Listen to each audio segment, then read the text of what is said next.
Hola, soy la profesora Carolina Álvarez y espero que esta clase sea de gran ayuda para ustedes. Vamos a hablar sobre textos líricos y su análisis. Vamos a ver elementos que nos ayuden a poder analizar uno de estos textos poéticos. Esta clase es para séptimo básico de lenguaje. El objetivo de la clase de hoy es que ustedes deben formular una interpretación del lenguaje figurado de los textos poéticos. Deben saber el significado connotativo y denotativo de las palabras y expresiones que se llaman figuras literarias. Y también deben expresarse de forma creativa por medio de la escritura en los textos poéticos. Acá tenemos un extracto, un fragmento de la poetisa Gabriela Mistral, que dice así: piececitos de niño, azulosos de frío, como os ven y no os cubren, Dios mío. Este texto es bastante conocido, por lo que es bueno que ustedes puedan saber de quién es y qué dice. Vamos a hablar primero comenzando de los textos literarios. Los textos literarios son los narrativos, los líricos y los dramáticos. Las características y la diferencia que tienen con los textos no literarios. Primero, la característica de los textos literarios es que su función es expresar y, y la estética. Quiere decir que la parte artística que entretiene y su estilo llamativo hacen que sean entretenidos para el lector. Por lo tanto, ahí tenemos características fundamentales de los textos literarios. Y la diferencia que tienen con los textos no literarios es que los textos no literarios se encargan de informar, exponer o instruir al lector sobre una determinada información. ¿Ya? Ahí tenemos nosotros la diferencia entre textos literarios y textos no literarios. Aquí, englobando qué son los textos literarios, podemos decir que los textos narrativos, los textos líricos y textos dramáticos son encasillados en estos tipos de textos literarios, que quiere decir que tienen un estilo artístico, tienen lenguaje figurado, entretienen, nos llama la atención y expresa pensamientos, sentimientos frente a un lector. Exclusivamente hoy día vamos a hablar de los textos líricos y como ven acá tenemos aquí muchas palabras que nos indican qué son los textos líricos. Tenemos aquí, por ejemplo, el hablante lírico, objeto lírico, motivo lírico, temple de ánimo, rima, ritmo, la interpretación y el lenguaje figurado. Estos son una de la parte de los elementos que nosotros vamos a ver con detalle ahora, que yo sé que ustedes ya lo tanto, aquí están, que primero tenemos aquí el hablante lírico, ya que es la voz del poema, quien expresa los sentimientos en el poema. Luego tenemos el objeto lírico, que el objeto lírico eh, es la fuente de inspiración del poeta, ¿ya? Tenemos también el motivo lírico, que es el sentimiento o lo que expresa el poeta por ese objeto lírico, el hablante lírico por ese objeto lírico. Luego tenemos la actitud lírica, que es la actitud que toma el hablante lírico para poder dirigirse a este objeto lírico. Tenemos también el temple de ánimo, que es el estado de ánimo del hablante lírico. Y tenemos las figuras literarias, que estos son figuras que nos ayudan a interpretar el texto, tienen un significado y que este significado va variando dependiendo de qué figura literaria utilicemos. Estos son los llamados elementos de fondo que nos sirven para analizar un texto. Y el siguiente, que se caracteriza por ser elementos de forma, tenemos los versos, estrofas, rimas y el ritmo, que es lo que conlleva el poema completo. Sabemos aquí que un verso ya es una línea del poema, es la unidad mínima del poema, que es una línea, ¿cierto? Ese es el verso. Y los versos se cuentan hacia abajo. Y las estrofas, lo mismo. Las estrofas son un conjunto de versos. Ya, aquí estamos. Y aquí contamos las estrofas 1 y 2. También tenemos la rima consonante, que se caracteriza por coincidir en su sílaba final de los versos. Por ejemplo, acá tenemos el ivo, ivo. Tenemos rima consonante. También tenemos aquí la rima asonante que se caracteriza por coincidir con las vocales, en este caso e y o. Ahí tenemos una rima consonante. Y la rima libre no requiere de ninguna igualdad de término de sílabas. Ya conocemos los elementos de forma, conocemos los elementos de fondo, ya tenemos aquí una parte del análisis de nuestro texto. Y que es un poquito más detallado, que es el lenguaje figurado que nosotros utilizamos dentro de estos poemas. ¿Qué es el lenguaje figurado? El lenguaje figurado es el que le cambia el sentido literal de lo que tú estás diciendo a un sentido para poder expresar una idea de forma diferente. Por lo tanto, acá tengo unos ejemplos que dice: Diego me iluminó con sus respuestas. Me tuve que morder la lengua para no responder. Construyó castillos en el aire. Con estos ejemplos me estoy dando cuenta que lo literal, ¿cierto?, que está diciendo acá, lo puedo transformar en un sentido figurado. ¿Qué quiere decir? Que yo, si a mí me dicen Diego me iluminó con sus respuestas, yo no voy a pensar en que Diego andaba con unas linternas iluminando las respuestas, ¿cierto? Sino que yo voy a deducir y voy a asignarle este sentido de lenguaje figurado con que él me ayudó y me pudo ayudar con las respuestas que estaba dando. Y a mí se me ocurrieron nuevas ideas. Asimismo, construyó castillos en el aire. Nadie puede construir castillos en el aire porque es literal. Pero al darle un sentido figurado, yo puedo llevarlo a este lenguaje de de expresar las ideas de otra forma. Construir castillos en el aire quiere decir que tú hiciste algo que se iba a derrumbar, ¿cierto? Entonces, ya sabiendo esto, podemos ir directamente a las figuras retóricas o figuras literarias, que son así como se llaman. Estas figuras literarias son un conjunto de recursos, ¿ya?, expresivos, conjunto de recursos que nos ayudan a expresarnos, ¿ya?, de un lenguaje literario. Todo esto implica la interpretación por parte del lector. El lector interpreta lo que el hablante lírico está diciendo en el poema y nosotros tenemos que otorgarle este significado. Tenemos estas figuras literarias. Primero tenemos la figura de comparación. La figura de comparación es una figura que consiste en comparar un objeto real con un objeto imaginario, separados por la palabra como. Cuando lleva la palabra como ya es muy fácil poder identificar que es una comparación. Como por ejemplo, tu cabello es sombrío como una larga y negra carcajada. Ahí tenemos el elemento real, que es su cabello, con lo imaginario, que es una carcajada negra, ¿ya?, unidos por la palabra como. Y la metáfora también es una similitud de ideas, también es parecido a una comparación, pero sin la palabra como, ¿ya? También compara un elemento real con algo imaginario.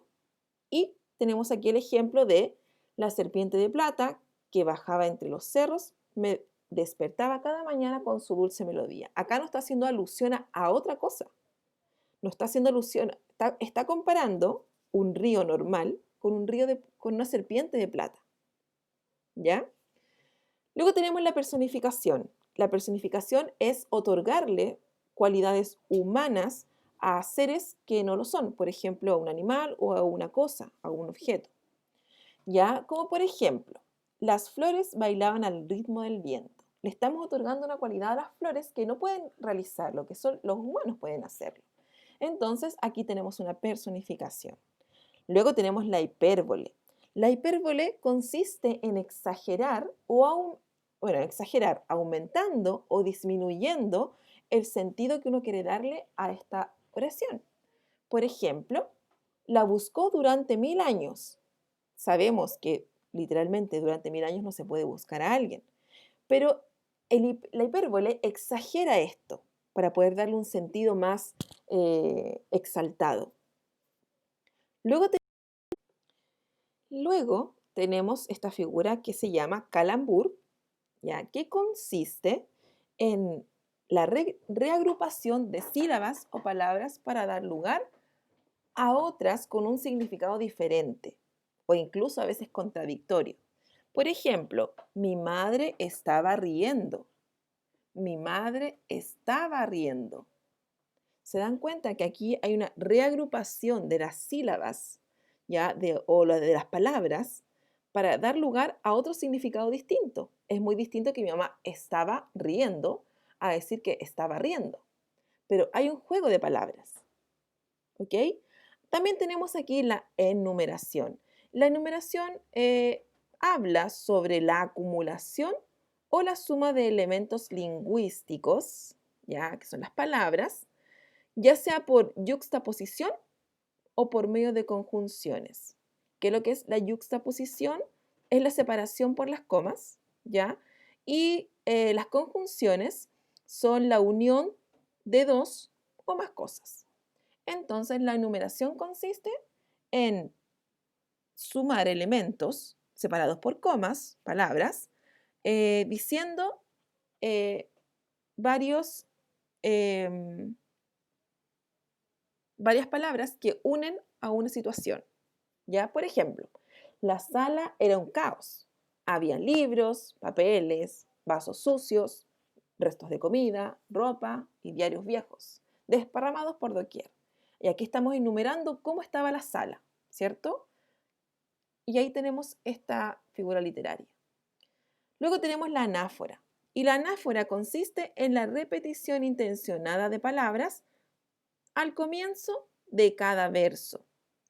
Por lo general, son consecutivas, ya como están acá en este ejemplo. Y tenemos aquí el hay besos, hay besos, hay besos. Y ahí tenemos la anáfora, donde está marcada esta con negrita. Cuando iniciamos un verso con las mismas palabras, se dice que existe una anáfora. Luego tenemos el epíteto. El epíteto es una figura literaria que usa adjetivos innecesarios, ¿ya? Que no añaden ninguna información que la complemente, pero demuestra lo obvio de esa palabra. Es el adjetivo obvio de lo que estamos leyendo. Por ejemplo, dulce azúcar. Sabemos que el azúcar es dulce. Le estamos agregando este adjetivo para exaltarlo, para poder llamar la atención. Por ejemplo, decir el cálido sol, ¿ya? La noche oscura.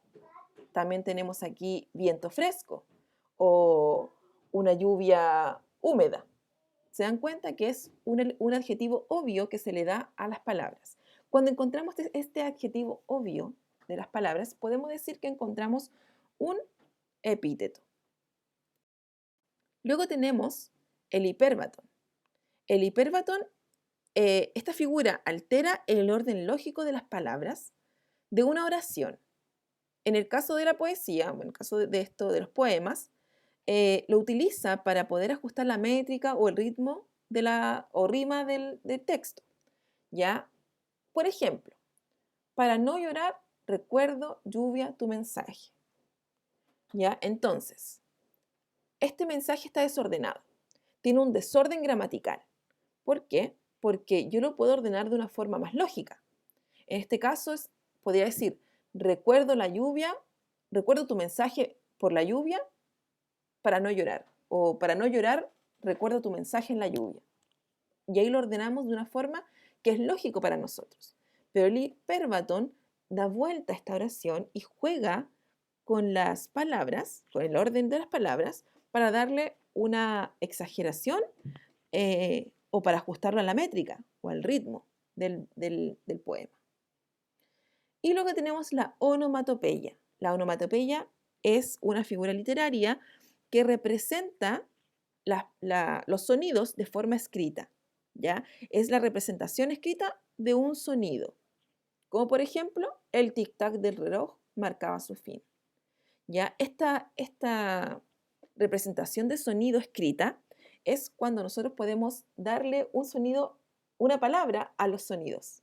Por ejemplo, también puede ser los sonidos de los animales, el guau guau, el pío pío o del tren, chucu chucu. Y ahí tenemos una onomatopeya. Es la representación escrita de un sonido, de animal, de una cosa, de un objeto. Y por último tenemos la aliteración, que la aliteración es la reiteración o repetición de sonidos semejantes dentro de un mismo, de un mismo verso. Esta figura retórica busca un efecto sonoro y la expresividad. O sea, ¿qué quiere decir? La literación es muy parecida a los trabalenguas, ya que utilizan una palabra en común en cada una de sus palabras para poder darle como un juego de palabras también. ¿Ya? Y cada vez que nosotros tenemos en un verso o en más de un verso repetición de alguna de estas palabras, decimos que existe una aliteración. Como por ejemplo, el señor Magaña le dio la gaña, araña, maraña, por comer lasaña. ¿Se dan cuenta que aquí la aliteración es en repetir la consonante ñ? Entonces ahí podemos decir que tenemos una aliteración. Ahora, con todo esto de las figuras retóricas que ustedes pudieron conocer en este momento, los invito a que puedan ver el video con mucho más detalle y así poder ir parando el video e ir ustedes mismos haciendo un resumen de lo que están viendo para poder tener esta idea de lo que es las figuras literarias y cómo analizar estos textos poéticos. También debemos utilizar estrategias para la lectura de poemas. Así podemos saber cómo nosotros poder leer y comprender un poema. Recuerden que todos los textos que nosotros leemos debemos tener una estrategia de lectura para poder tener una mayor comprensión. Este ejercicio, mientras más lo hagamos, más fácil va a ser poder identificarlo sin tener que hacer esta estrategia así larga y tendida, como lo vamos a hacer. Para poder comprender un poema, primero tenemos que leer el poema y destacar los versos del poema que no comprendimos. ¿Ya? Destacamos cada verso. Luego releemos el poema, releemos los versos e identificamos las palabras o expresiones que dificulten la comprensión, las palabras que no conocemos. Las buscamos y sabemos su significado. Luego relacionamos esas palabras con otros términos que ya sabemos que son, con otros términos que ya entendemos. Y luego interpretamos los versos que destacamos, decimos de qué se tratan y lo relacionamos con todo el poema completo. Y ahí tenemos nuestra comprensión del poema. ¿Ya? También es bueno poder separarlo por estrofas y decir qué significa o qué quiere decir esta estrofa. Y podemos anotarlo. También esa es una estrategia muy buena para poder analizar un poema o para poder comprender un poema. Ahora les toca a ustedes. Deben poner en práctica lo que acaban de aprender. Y no duden en escribirme si tienen alguna consulta, pueden hacerlo por el Classroom o a mi correo. Adiós y nos vemos en una próxima clase.